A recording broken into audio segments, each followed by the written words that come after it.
YouTube. Now that we got the exhaust installed on the ZX6R, you know what we're doing today? We're going to install some protection.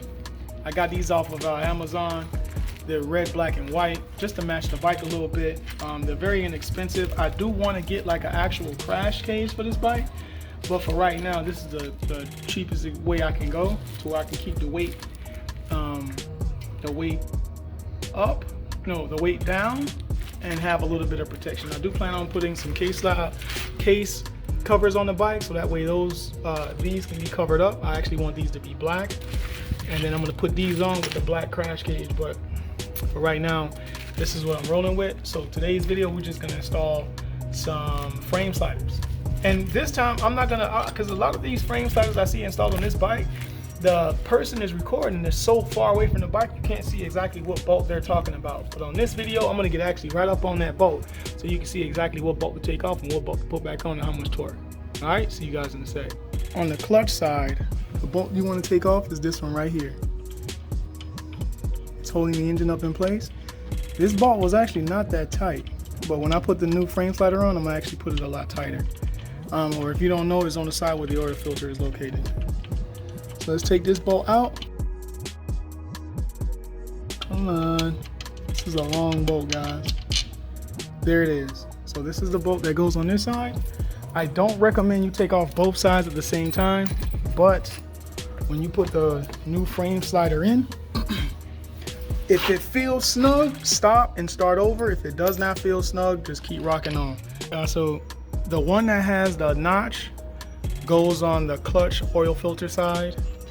So when you put it on, it's gonna look like it doesn't line up, but the fairing is what moves. So when you move the fairing, it's supposed to sit flush just like that. And I'm gonna show you guys what it looks like. I'm gonna lay the bike down. So let me just tighten this down to 35 foot-pounds, and I'll see you guys in a sec. Also, don't forget to put a little bit of Loctite on here, just in case. All right, so I got my Loctite on here. It's actually from the Kawasaki exhaust, but it's red Loctite. And the teeth for the Allen head is a T50. And yeah, so I'm gonna mount this on here. Obviously I can't record because I wanna make sure it doesn't get snug or snagged or anything. But if I push this in here, it's right on it's actually up right on the Allen head. But I don't wanna take any chances because I feel like it's not gonna catch. And I don't wanna strip that bolt. So let me put it onto the bike and I'll show you guys what it look like. All right guys, so real quick, I'm gonna demonstrate how much the frame sliders protect the bike. So what I'm gonna do is I'm gonna put the bike, I'm gonna lay it on the side so you can see what actually gets protected and what doesn't. Oh, the bike actually does already feel lighter. I don't recommend anybody do this, but I'm gonna do it because I wanna show how these frame sliders work. So let me see if I can get to a better position. Here's the moment of truth, guys. So I'm gonna lay it on the side so you can see how much the frame sliders protect. If your bike ever goes down, what's gonna be protected? See, the frame sliders protecting the bike and everything else. The rear peg is on the ground, as you can see. The brake is on the ground. Not much is protected. The fairing does actually hit the ground. Oh no, let me pick my bike up.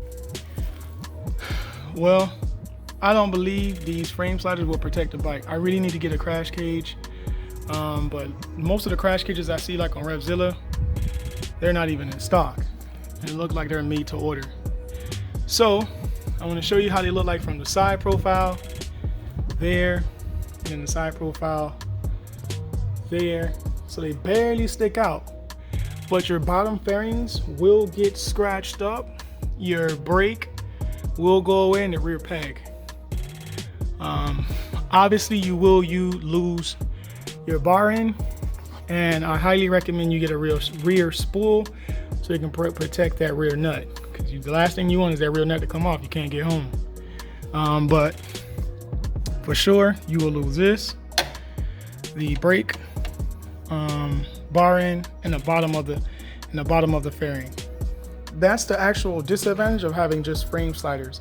Now usually if you have a crash cage, they stick out a little bit more and they actually protect the back of the bike and the front. The rear I don't know what they call it anymore, but it actually sticks out further of the back of the bike, and it protects it if it ever goes down. It's still like it's on stunt bikes. That's what I plan on putting on this bike, but I just needed something for right now because I want to go to the next track day, and if I do go down, I don't mind losing these. I'd rather this protect the bike as much as it can so I don't have to replace so many parts. All right, so with that said, I want to thank you guys for watching the ZX6R 2020 frame slider install. This is what they look like. They're red and black to match the bike. I think it's a good look. I was going to take off those stickers, but then I realized, you know what? I actually don't mind them. They don't look that bad. All right, guys. Thank you for watching and have a wonderful, wonderful, wonderful day.